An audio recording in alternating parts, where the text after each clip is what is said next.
사실 그 옛 어른들이 이제 그런 얘기들 많이 하셨었거든요. 이게 뭐 다른 건 몰라도 절기는 속일 수 없다. 야, 그래도 연이은 이 폭염 때문에 정말 뭐 다들 이렇게 힘들어하고 계십니다. 이게 이제 서울이 9일, 제주가 17일간 열대야. 예, 그리고 이제 강릉에서는 초열대야. 요즘 그 요런 그 초가 붙는 그 좀 많이 생겼어요. 많이 봤던 것 같아요. 예. 그죠, 어느 그죠. 때보다. 예. 아마 앞으로 더 자주 더 많이 보게 되겠죠. 아. 그래서 아까 모두에 말씀하신 것처럼 과학자들이 뭐라고 하냐면 99%에서 100%의 확률을 가지고 이야기하는데 우리 인생에서 올해가 그래도 가장 시원한 해가 아닐까 이렇게 아마 회상하게 될 수도 있다는 거죠. 교수님 이거 어떡합니까? 올해 제일 덥다고 지금 난리 네. 뭐 이제 세상이 이렇게 시끄러운데 이게 제일 시원한 여름이었다로 기억되면은 이거 앞으로의 여름은 어떻게 된다는 얘기예요? 얼마 전에 세계 기상기구에서 이제 작년 지구 전체 기후 상태에 대한 보고서를 발표했는데요. 네. 이미 전 지구 평균 온도가 산업화 이전 온도, 우리가 산업화 이전 온도라 그랬을 때는 1850년에서 그렇죠. 1900년 사이 평균 온도를 이야기하는데 이미 1.15도가 올랐어요. 근데 1.15도 별로 그렇게 크게 네, 안 그게, 느껴지잖아요. 체감적으로는 생각보다는 많이 안 올랐네? 아, 이럴 예. 수 있는데. 근데 왜냐면 이게 우리 몸에 예를 들면 1도의 온도 변화가 있었다, 체온에. 어떨 것 같으세요? 미열이 생겨도 굉장히 우리가 그렇죠. 몸에 예, 열이 있다. 그러니까 그럴 때 우리 몸 상태가 다르죠, 정상일 때와. 그러니까 지금도 마찬가지예요. 그래서 그로 인해서 발생하는 게 기후 변화예요. 그러니까 네. 극단적인 기상 현상이 나타나는 거죠. 비가 오더라도 너무 많이 오고 그러니까 한꺼번에 그냥 예, 폭우가 폭우가 쏟아지고. 쏟아지고 네. 그리고 더워도 너무 덥고 또 그렇다고 해서 춥지 않으냐? 그렇지 않아요. 추워도 너무 추운 한파를 또 우리가 경험하게 되죠. 그리고 그거에 따라서 지표면의 평균 온도가 올라가니까 건조해지잖아요. 막 증발을 맞아요. 많이 하니까. 얼마나 메말랐는지 거북이 등껍질처럼 이렇게 쩍쩍 갈라져 있습니다. 그러면 어떻게 되느냐? 불이 발생을 해도 더 빠르게 번지는 거죠. 확산 면적도 넓어지고. 지금 얘기를 들어보니까 캐나다에서 5월에 그 생긴 그 불이 아직도 지금 다 진압이 안 네. 됐다고. 당국이 진화에 총력을 기울이고 있지만 불길은 쉽사리 잡히지 않고 있습니다. 하와이 마우이 섬에 현지 시간 9일 대형 산불이 덮쳤습니다. 허리케인이 키운 산불이 급속도로 번졌습니다. 전국 각지에서 산불이 발생한 가운데 야간에도 진화 작업이 계속되고 있습니다. 근데 이게 또 악순환을 만들어냅니다. 왜냐하면 불에 타버리게 되면은 그 나무에 있던 탄소가 다시 이산화탄소가 돼서 배출이 되고요. 또 그만큼 나무가 많이 사라지니까 대기 중에 CO2를 흡수하는 그런 저장고 역할을 하는 나무가 그만큼 줄어든다는 거죠. 그러니까 기후 변화로 인해서 산불이 더 심각해지지만 그 산불로 인해서 기후 변화가 더 또 심각해지는 상호가 악순환 관계로 맞물리게 되는 거죠. 교수님께서 지금 얘기를 해주셨지만 사실 지구 온난화에 대한 얘기는 제가 뭐 초등학교 때부터 들었던 얘기예요. 맞아요. 예. 요새는 사실 지구 온난화라는 표현이 부족하다고 이야기해요. 최근에는 어떻게 예. 표현하냐? 영어로는 글로벌 워밍이라 그랬거든요. 지구 예. 온난화. 그러더니 글로벌 히팅이라고 가열화라고 부르더니 요새는 글로벌 보일링이라고 불러요. 보일링, 끓고 있다. 끓고 있다. 열탕이 되고 있다는 거죠. 유엔 사무총장 구테우스라는 분이 뭐라고 네. 말씀하셨냐면 지구 온난화의 시대는 이제 끝나고 끝났다. 지구 열탕화의 시대로 접어들었다. 온난화의 정도가 아니고 끓어오르는 거죠. 저도 이거 얼마 전에 뉴스를 또 봤어요. 요즘 그 수컷 거북이가 안 태어난다. 이게 왜냐면 저 처음 알았어요. 주변 온도에 따라 그 성별이 정해진대요. 거북이는. 몰랐죠? 몰랐어요. 바다 모래에다가 이제 알을 낳잖아요. 예. 그 알들이 부화를 할 때 이게 27.7도보다 낮으면 수컷, 예. 31도가 넘으면 암컷.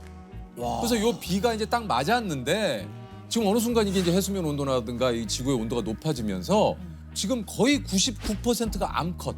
지난 4년간 수컷 거북이가 탄생하지 않았다고. 다 그렇죠. 그 수컷이 없대요. 나 이거 몰랐어. 거북이가 그렇다네. 그렇게 되면 결국에는 거북이는 멸종될 수 있죠. 없어지겠네요. 예, 멸종이 될 수가 있죠. 생물 종들이 지금 사라지고 있는 게 되게 많습니다. 온도 변화 때문에. 이거 참 진짜 이 말씀해 주신 대로 지구가 지금 몸살을 앓고 있다라는 예. 게 근데 막 사람들이 이렇게 표현하잖아요. 지구가 망하고 있다. 막 이렇게 하는데 사실 지구는 제가 생각할 때 그냥 있을 것 같아요. 지구가 뭐 부서져서 없어지지 않는 한 중요한 건 거기에 어떤 생명체가 살 건가, 그게 인간이 있을 건가, 또 죄 없는 그 많은 생물 종들이 인간 때문에 살지 그렇죠. 못하고 사라지는 그런 문제가 있는 거겠죠. 이곳에 대한 전 세계의 어떤 그 경각심, 뭐 이런 또 이야기들이 뭐 계속 되고 있으나 이게 근본적으로 해결하기가 참 어려운 문제인 거죠. 그렇죠. 이걸 더 이상 막을 수는 없습니다. 이거 막을 수 없습니까? 예, 왜냐하면 이미 배출된 기체들이 대기 중에서 계속 온실 효과라는 걸 야기를 해요. 그러니까 태양에서 오는 열 에너지가 지표면을 데우거든요. 그리고 다시 적외선의 형태로 다시 우주로 나가야 나가는데 되죠. 그때 온실 기체라는 게 대기 중에 있어서 이불처럼 지구를 이렇게 데우고 있는 거죠. 근데 옛날에는 그게 헛이불 정도였어요. 그래서 오히려 그런 게 없으면 지구가 너무 차갑기 때문에 생명체가 살 수 없었는데 네네. 지금은 온실 기체가 늘어나니까 이게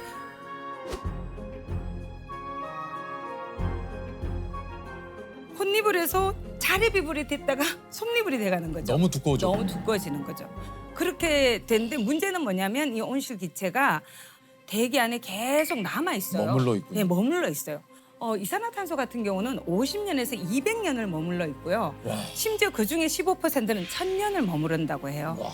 그러니까 우리가 이미 배출한 게 계속해서 야기하기 때문에 기후 변화는 더 이상 막을 수는 없고요. 근데 우리가 지금이라도 덜 배출하면 더디게 갈 수 있는 거죠. 이거 참 큰일 났네. 이거 어떻게 하나 이거. 우리가 이렇게 얘기만 지금 하고 있을 때가 아닌데 이거 어떻게 저 전기도 다 꺼야 돼 지금 이거 지금 아니요. 이거 다 탄소예요. 우리 너무 교수님 이거 뭐 얘기 듣다 보니까 너무 많아. 이거 좀 카메라 몇 대 감독님 이 앞에 가셔가지고 오늘은 예. 녹화를 이쯤에서 그만하시죠. 오늘은 녹화를 이렇게 극단적으로 나가시면 안 되죠. 돼요. 예. 왜냐하면 그 전기를 뭘로 만드느냐가 중요하거든요. 아. 그러면 화석연료 대신에 되도록이면 이산화탄소 배출이 현저하게 떨어지는 게 재생에너지예요. 그래서 태양광이라든지 풍력이라든지 이런 걸 통해서 전기를 생산하는 일들이 지금 전 세계적으로 굉장히 많이 늘고 있죠. 이것도 제가 봤어요. 조금 이제 저는 뉴스를 보다 보면 신문을 보거나 그런 게 막 요즘 막 눈에 띄는 거예요. 북극 항로가 이제 열린다는 거예요. 왜냐하면 북극이 예전에 이제 얼어 있었기 때문에 쇠빙선이 아니면 힘들었거든요. 네네네. 근데 이게 북극 항로가 열린다는 의미는 그거는 이제 북극이 녹고 있다는 거잖아요. 예, 그렇죠. 그래서 이게 굉장히 그 이율 배반적이죠. 북극이 네. 녹아서 네. 교역이 더 활발해질 수 있고 막 이런다고 얘기하지만 그러니까 운임이 사실- 훨씬 더 싸질 수 예, 있고. 근데 그게 굉장히 슬픈 일이거든요. 일이죠. 왜냐하면 지구 전체에 있는 얼음의 97%가 남극과 북극에 있대요. 이 북극과 남극의 얼음이 녹으면 어떻게 될까요? 해수면이 높아지지. 해수면이 상승이 돼. 왜냐하면 우리가 뭐 있던 얼음 녹는데 그게 뭐 해수면하고 무슨 상관이야 생각하는데 그게 아니라 그거는 이미 바닷물 안에 있던 얼음이 녹는 건 해수면 높이에 크게 영향을 안 미쳐요. 근데 그린랜드라든지 남극이라든지 이렇게 육지에 있던 얼음이나 만년설이 녹으면 그게 바다로 들어가잖아요. 진짜 그러니까 육지가 잠기잖아요. 예. 특히 제가 아는 과학자분이 계산을 했는데 북극의 얼음이 다 녹으면 7m가 상승할 수 있대요. 아, 7m. 특히 우리나라는 삼면이 바다잖아요. 어떻게 되겠어요? 삼면이 바다. 그러니까 이게 해안가에 인천도 있고 부산도 있고 군산도 있고 뭐 속초 여러 도시들이 있잖아요. 네네. 그러니까 그런 도시들도 해수면 상승에 따른 침수로부터 안전하지 않은 거죠. 유실된 모래 면적은 약 2만 제곱미터. 2년 전과 비교해 해변의 모래가 얼마나 사라졌는지 한눈에 확인할 수 있습니다. 그 시뮬레이션을 보여줬어요. 해수면이 상승이 되면 어떻게 될 건가. 어떻게 될 건가? 근데 제 뒤에 앉아있던 분이 저기 우리 집이네 이러시는 거예요. 본인 집이 해수면 상승돼서 막 잠기는 게 그 보이는 거예요. 그랬더니 너무 놀랐다는 거예요. 그전에는 그냥 해수면이 상승될 수 있구나 뭐 이렇게 그냥 그런가 보다 했는데 본인 집이 이렇게 막 잠기는 모습을 보니까 아이고 이거 큰일이구나. 이게 보통 문제가 아니구나.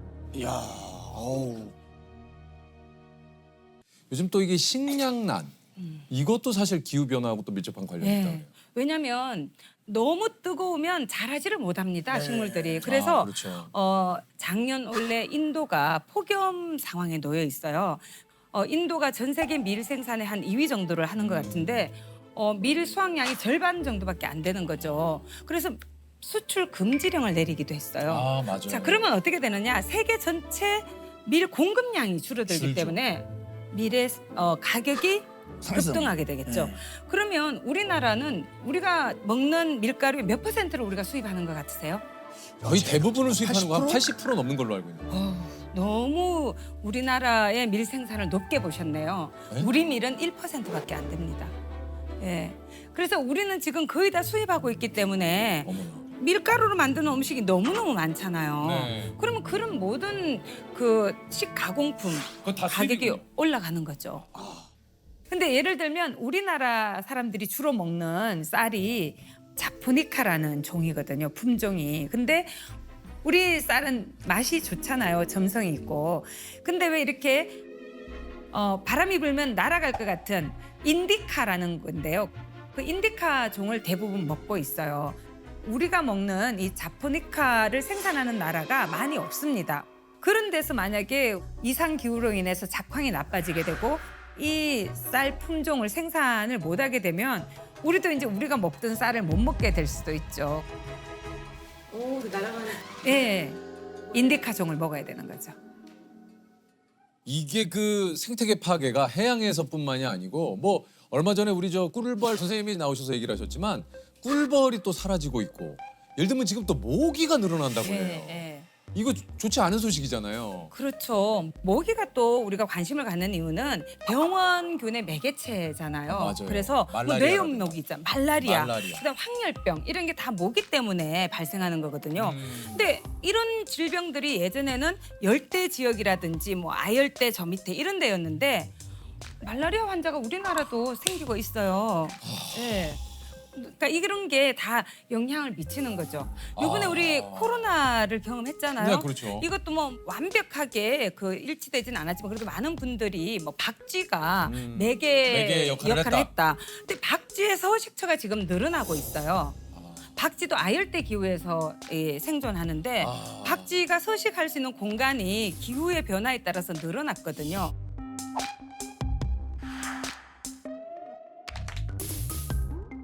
아니 근데 진짜 저희가 대기실에서도 그 얘기했는데 뭐 좀 좋은 소식이 없나요? 아 그래도 우리가 희망을 잃으면 안 돼요. 아니 지금 이렇게 이렇게 해놓으셨잖아요 그, 교수님. 왜냐면 좋은 소식이 없잖아요. 문제를 발생시킨 게 누구예요?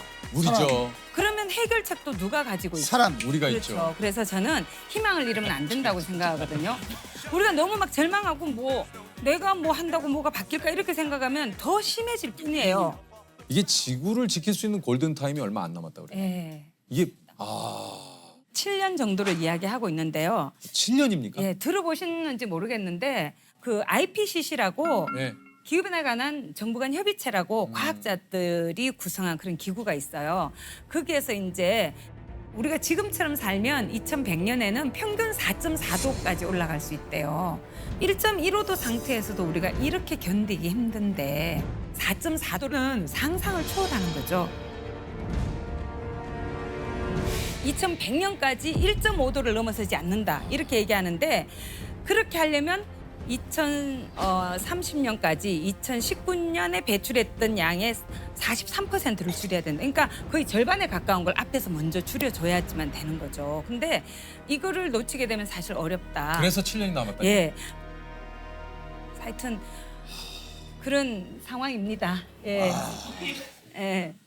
근데 한숨 쉬고 있으면 문제가 해결이 안 되잖아요. 우리가 할 수 있는 일을 찾아야 되는 거예요. 한숨 쉰다고 문제가 해결되면 우리 3명 앉아고 계속 한숨만 쉬면 되는데 그러면 CO2만 더 배출되죠. 그래서 우리가 노력을 해야 됩니다. 숨을 아껴 쉬어야 되나요? 이게? 아니요. 그는 생리현상이니까 쉬시고 나무를 더 심으세요. 아, 나무를. 나무도 심고 그리고 근데- 텀블러 사용. 예. 텀블러 같은 경우도 사람들이 보면 이제 텀블러도 많이 사용해야지 되는 거예요. 어떤 분들은 그냥 유행을 좇아서 텀블러 모양이 다르거나 디자인만 다르면 계속 사시는 분도 계신데 그런 분들은 그냥 종이컵 쓰시는 게 나아요. 그러니까 한번 사면 계속 사용을 해야 되고요. 어떤 물건이든지 만들 때 에너지가 투입이 돼요. 네네네. 에너지로부터 발생하는 온실기체량이 사실은 뭐 73% 이상이다 뭐 이렇게 이야기를 하거든요. 만들 때도 그렇지만 우리가 폐기할 때도 또 이걸 수거하고 운반하고 뭐 모든 데. 소각을 하든 매립을 하든 이 모든 과정에 다 에너지가 투입이 되고요. 이게 썩으면서도 또 메탄이나 CO2가 나오고 뭐 이렇게 되는 거죠. 텀블러 서툴러도 이제 기본이 돼야 돼요. 이걸 하는 사람이 앞선 사람 이게 아니라 너무 당연한. 그냥 당연한. 그러니까 우리의 문화가 돼야 되는 거죠. 개개인이 다 이렇게 해야 바뀌는 거죠. 그렇죠. 누군간 해결해주겠지가 아니죠. 안 돼요. 사실 저희들이 할 수 있는 이런 탄소 배출을 줄일 수 있는 방법은 뭐가 좀 있을까요? 사실은 우리가 필요 없이 낭비하는 에너지가 굉장히 많아요. 불 같은 것도 10개의 등이 다 필요 없는데 어떤 회의실이고 강의실이고 그걸 부분 소등을 할 수도 있고요. 또 업무를 마치고 나면 즉각 끄는 것도 중요하고요. 또 실내 온도 같은 경우에 그래서 요새는 그래도 많은 분들이 경각심을 가져서 맞아요. 겨울에 반팔 입고 생활하고 이런 분들이 조금씩 줄어들고는 있죠. 네, 근데 그렇게 맞습니다. 살면 안 되는 거예요. 그리고 그래서 낭비를 줄여야 됩니다. 에너지도 필요 없는데 지금도 저기 불 다 켜져 있네요. 저런 불들 꺼야죠.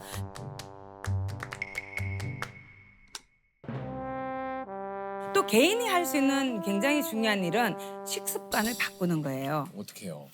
사실 아까 이산화탄소를 주로 말씀드렸지만 최근 들어서 많이 관심을 가지는 게 메탄이라는 거예요.